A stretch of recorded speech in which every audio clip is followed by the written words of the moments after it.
when Allah accepts your deeds, He will send mercy to this soul, and then He says, take this body back down to the earth, right? The opposite to the non-believers or the bad people, when the angels come, they are going to be tough angels, and they try to take this soul forcefully out of this body. And why is this happening? Why it is taking it hard out of the body? Naam ya alim. Can you raise your voice? I cannot hear you. Yeah, but why the soul, taking the soul out of this body is hard, is harsh, is tough.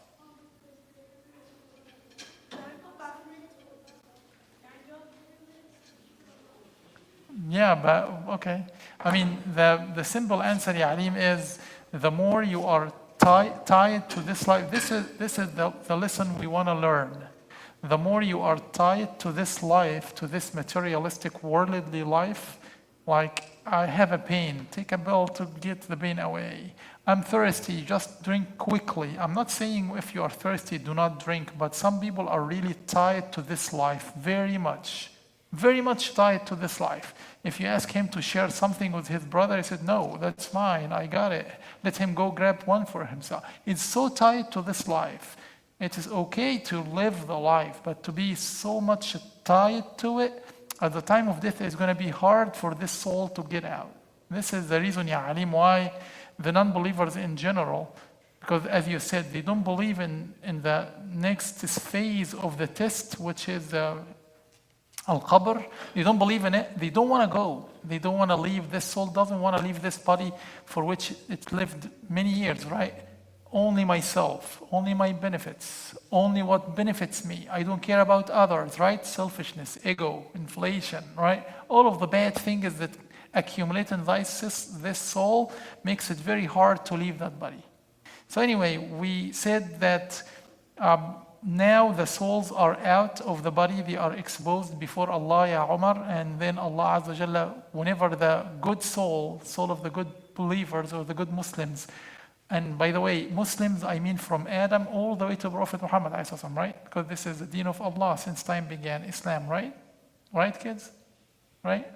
So when they are exposed before Allah subhanahu wa ta'ala Azza wa Jalla and presented before Allah subhanahu wa ta'ala Azza wa Jalla, Allah says, this is a peaceful soul.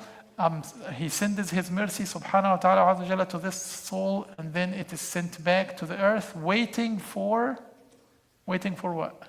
Waiting for the day of resurrection to start. On the other hand, the non-believer, angels come, as we said, we gave an example, like silk, a piece of silk, silky cloth. It's put on ambush. How easy can you push it out?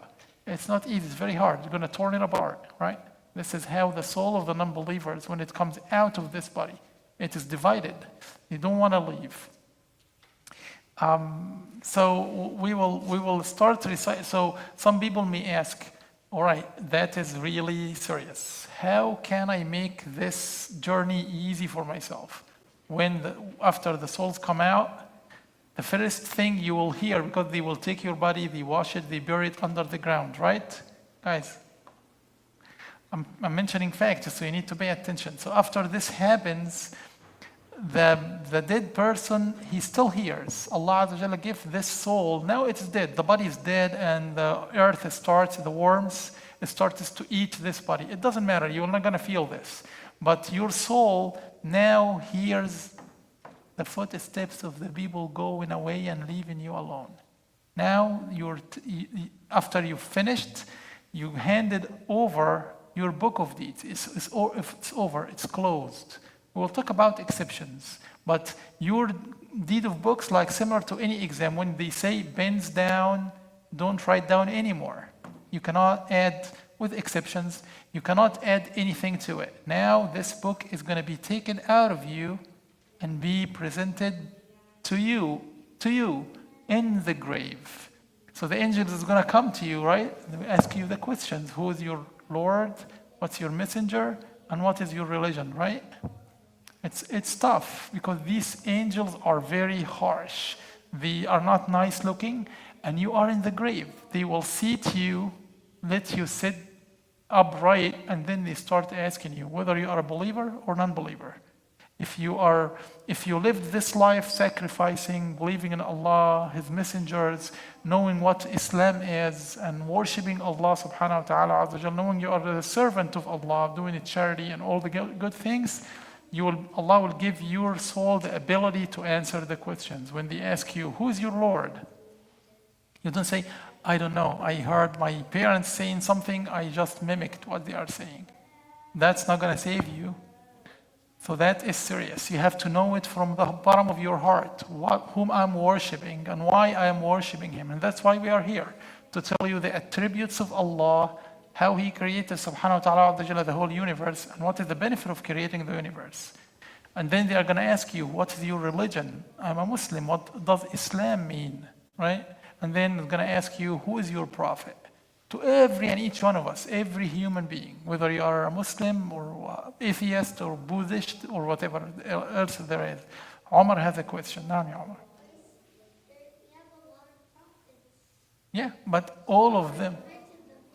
No, excellent question. The angel is going to ask, for example, let's say they are going to come to a Jewish who believed in Musa before the time of Jesus and Muhammad. They are going to ask him the same question. Who are your Lord? He would say what?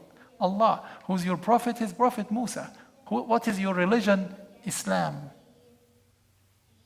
Right? Because they followed the same concept in Aqidah and Credo. They believed in one God. They believed in Musa as a prophet. They believed in Torah as their book. I'm talking about people before Jesus alayhi salam. Yes. Not the people currently is calling themselves Jewish. The Jewish before Jesus alayhi salam. They used to be Muslims like you.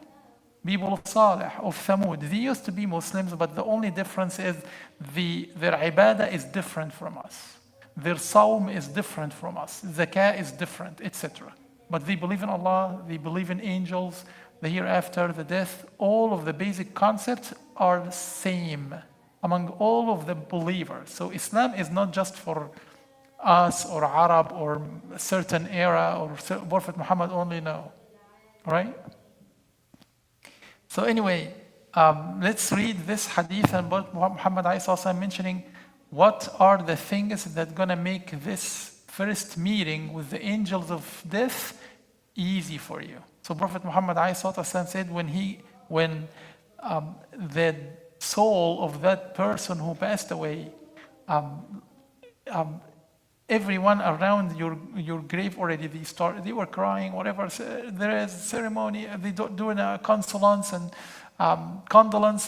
reciting Quran, but they now went back to their homes and you are left alone.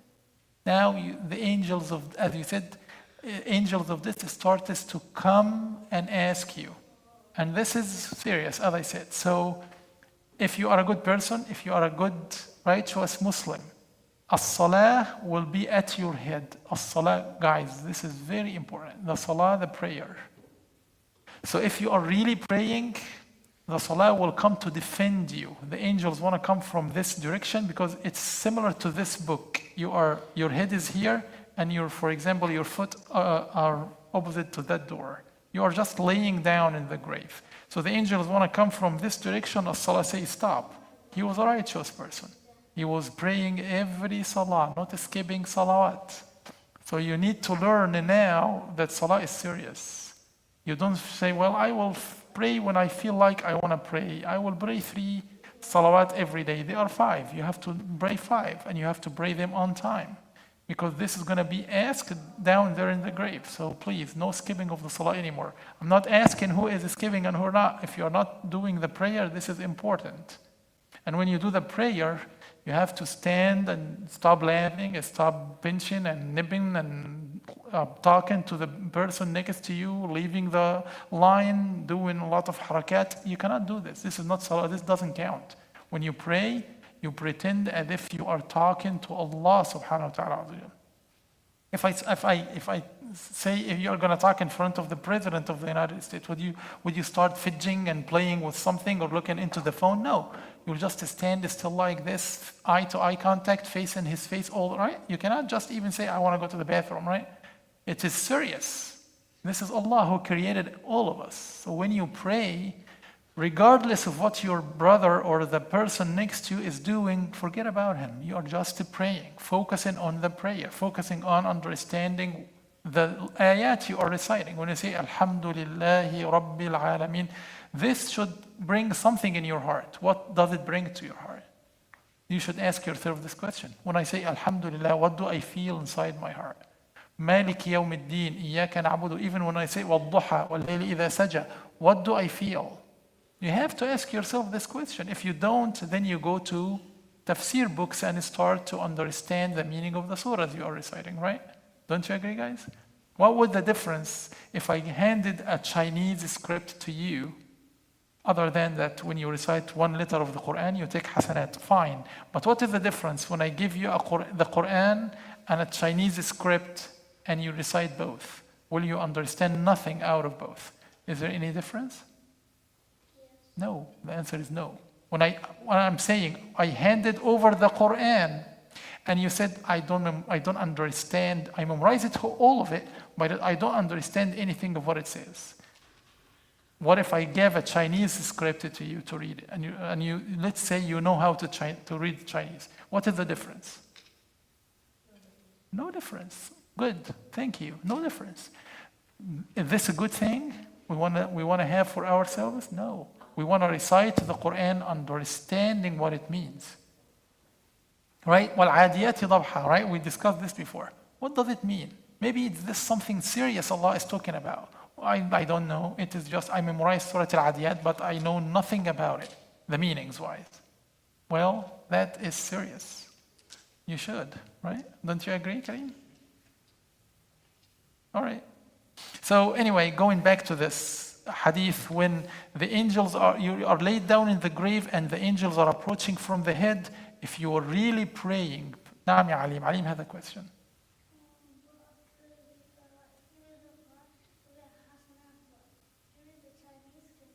Yeah, we said that, Ya Alim. We said, yes, you get hasanat, but we want you as a Muslim to be able to act upon what you recite. The Quran will say, لا يسخر قوم من قوم, right? Don't make fun or mock of anyone. Are you doing this? Or you're making fun of your brother or making fun of somebody else? Allah Azza wa Jalla will say, إِنَّمَا الْمُؤْمِنُونَ إِخْوَةً, brotherhood. Are you really a brother to Imran? If Imran skipped the lecture, would you just pick the phone and ask, hey Imran, I didn't see you last Friday, where are you? Would you do that? No. Then we are not yet brothers, right? We should be brothers. When your brother Rahim or Kareem is sick, you go visit him, right?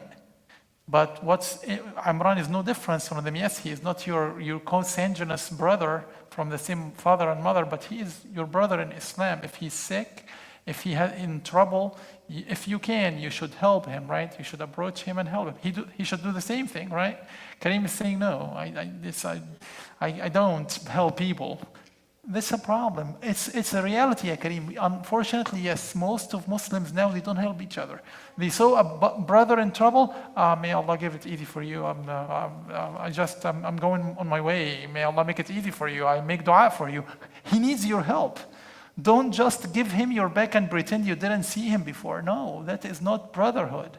You don't do this with your brother. I don't do this with my brothers. If I saw them, real brothers, in a trouble, I wouldn't say, inshallah, I'll talk to you later. See you in the evening. May Allah make it easy for you. That you are letting him down. That is not really the brotherhood.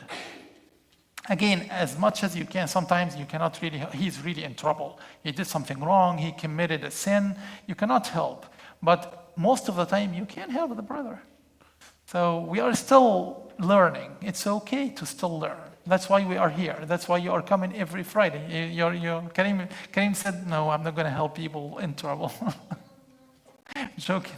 I'm just picking up on Kareem today. So anyway, this is the salah. And then he said, if he was fasting, not skipping days in Ramadan, because believe it or not, some Muslims are saying, I'm not going to fast. Imagine this. Imagine this. They are not fasting. Muslims are not fasting during Ramadan, the month of Ramadan. They don't fast. They just eat and drink. No. Healthy Muslims, and they are not fasting.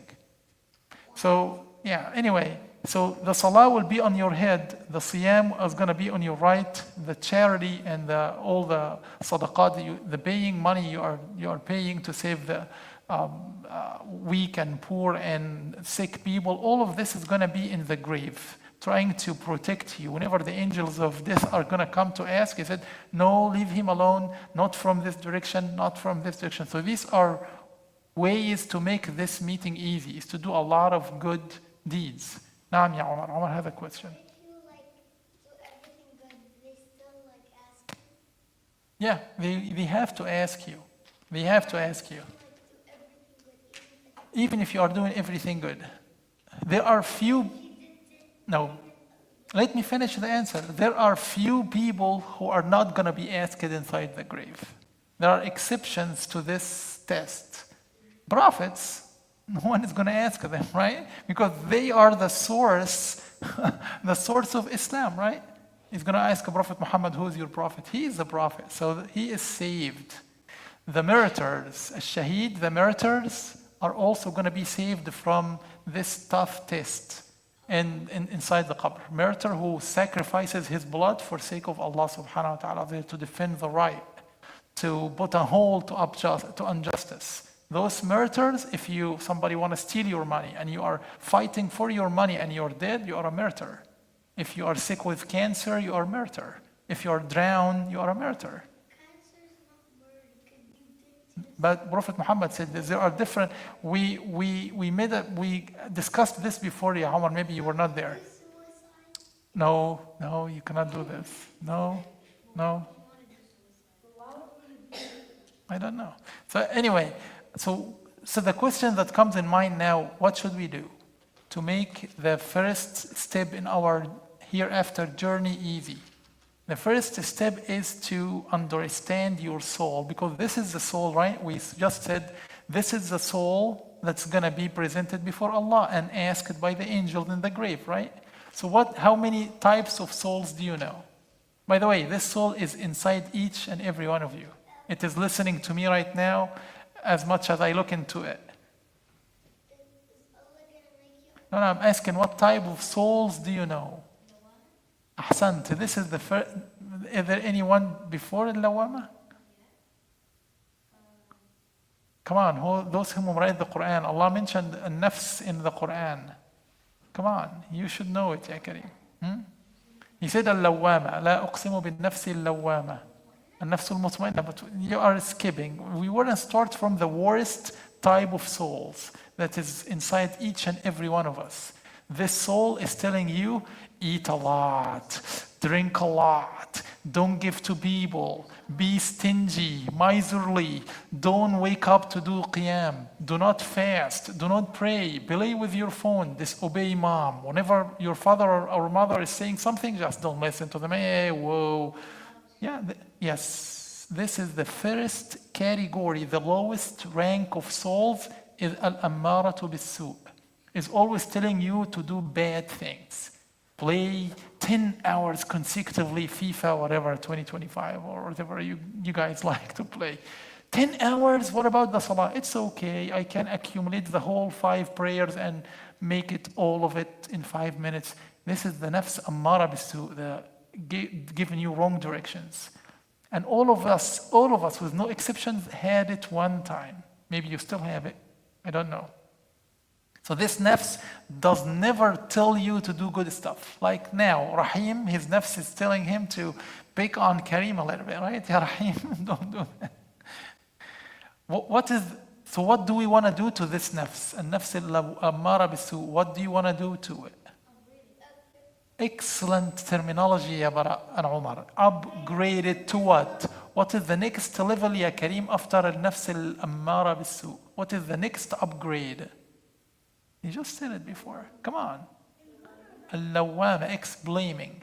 Like when you do something wrong, why did I do this? The brother came to me, anyone. He came to me and he sought help. Why did I let him down? Now you start to feel shame, you start to feel shy, you start to feel, oh, woe to me, I should have done this. Similar to the exams, right? You score 70% in math, right? There were Fridays, always exams. 70, next time I should have done this right? That's what happens. I should have done it right, I should have done this and that. So you blame yourself. You still have a soul like this. But again, try to understand this, folks. It's not going to happen from like, I wish, oh Allah, give me nafs lawama. No, you have to do a lot of good deeds. Waking up 20 minutes before Fajr to pray. Do you know this is called Qiyamul Layl? Tahajjud, Qiyamul Layl. You do this 2 rak'ahs before Fajr. I know it's very hard, but try, practice. When you go to play a soccer game, do you win from the first time against any team? No. You lose many times until you, as a player, as a team, start to know each other, know the way, how you attack, what is the exact position you like to be in, right? It's training. And then after a year, you start to, we lose 50% of the time and we win 50% of our games. And then after 2 years, well, it is 75-25. After 4 years, no one can beat us. Upgrading. It doesn't come from nothing. It comes from practice. You wake up in the morning, you do jogging for 30 minutes, 2-3 miles every day. Similar in our deen. As Muslim, you have to train yourself to practice. We'll ask you about remind me. Yeah, go. About the sunan of the salat. How many of you, raise your hand, do the sunan after the salawat? How many of you? When you do the faridah, there are extra prayers that we call sunnah. How many of you keep doing it? MashaAllah. Who else? Other than Alim, Rahim? What's your name again? Hashim. Who else other than Hashim? I would say almost keep doing the sunan every day.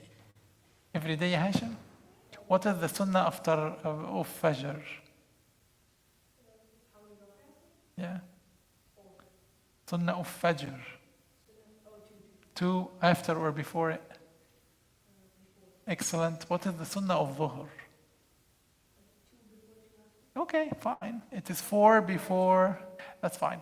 It's very different opinions. Either 2 or 4 before, 2 after, or even 4 before and 4 after. Hanafi school, it's 4 before and 2 after. But Shafi'i, it is 4, 2. Rahim, what is the sunnah of Asr? If there is any sunnah for Asr? Okay, we'll accept it for now. It's okay. Just let's start with the basic things. It's okay. Maghrib, is there any sunnah for Maghrib, Alim? How many? Excellent. 2 rak'ahs after Maghrib. Is there any sunnah for Isha, ya Umar? How many? Before or after? Huh? No, after Isha. All right, so how many total sunnah, how many total rak'ah sunnah is there? Daily, yeah.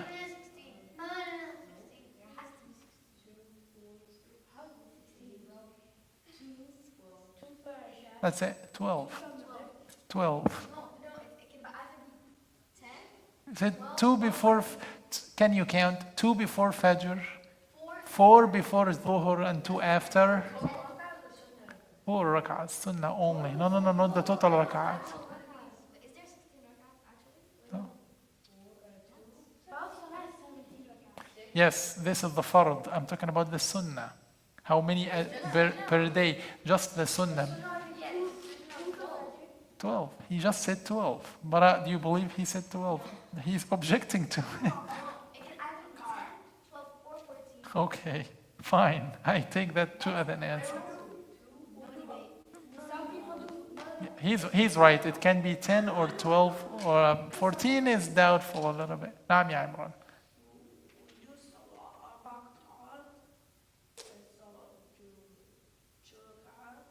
Yeah, this is the fard. I'm talking about the sunnah, not the fard. We were talking about the sunnah. So we want to make a deal this Friday till the next Friday. How many days are those? 7 days. Saturday all the way to Thursday is 6 days. So basically 6 days. 6 times 12 is how much?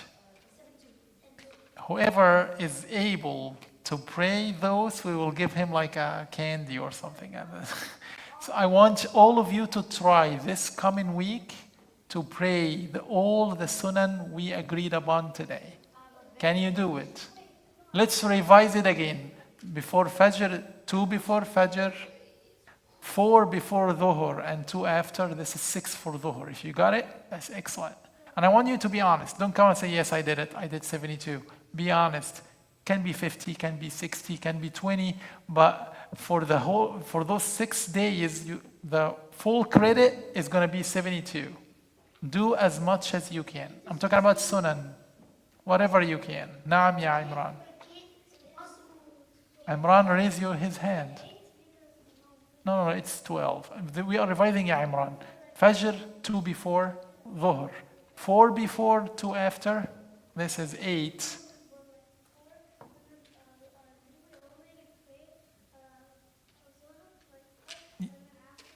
Yeah. Sunnah only. Yeah.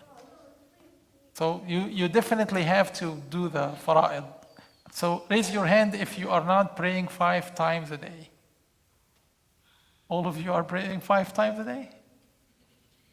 Omar, are you praying 5 prayers a day? MashaAllah, very good. Imran, you are not praying 5 times a day? Who is missing prayers? Who is not praying? That's fine. And the most important thing is that you pray it. You don't pray Aisha? You do not pray Aisha? Why? You go... Can I ask him, please? Do you go to bed? Do you sleep early or something? Oh, okay. That's fine. Oh, okay. All right. How about this? Before the sunnah, we have to fix the fard first. Can we build a second level in the masjid while we don't have a first level? No, you can't. You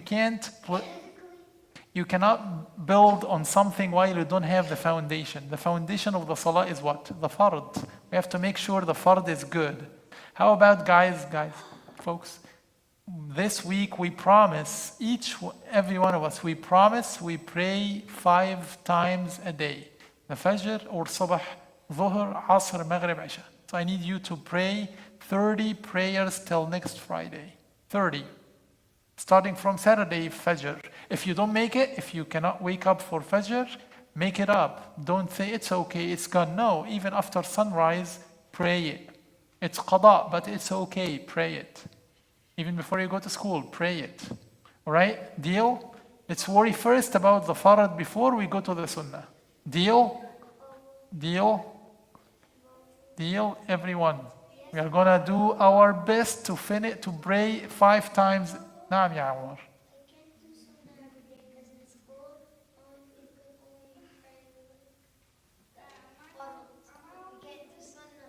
We'll fix the fard first. We'll fix the fard.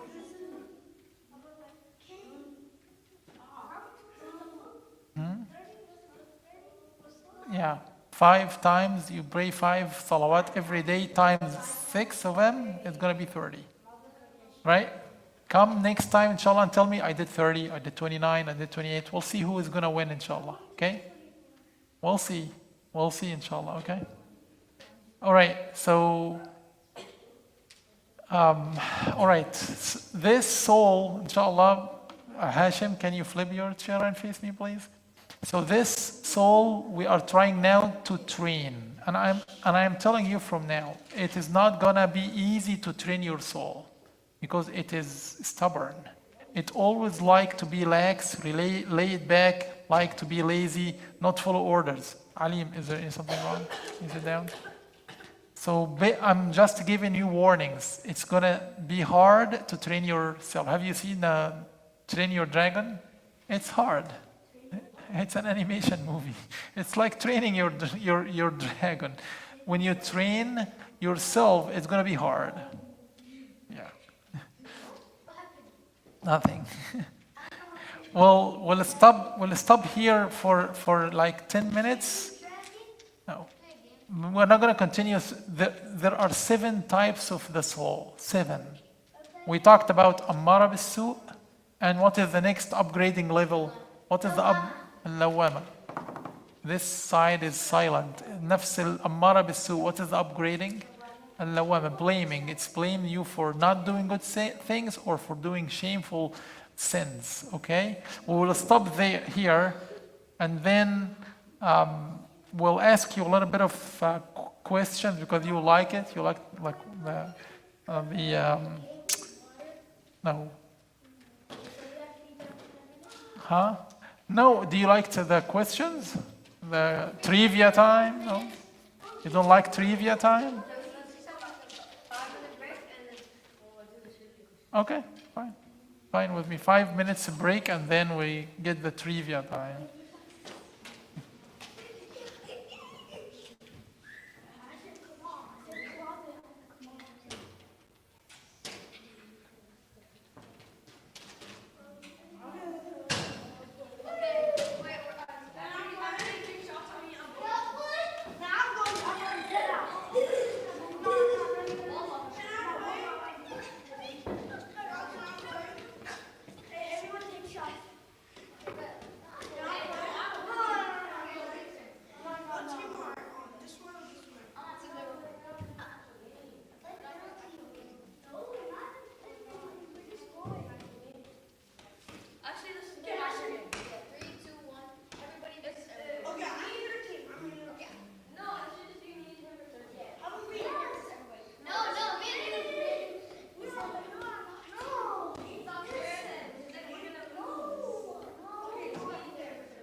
I'm going up.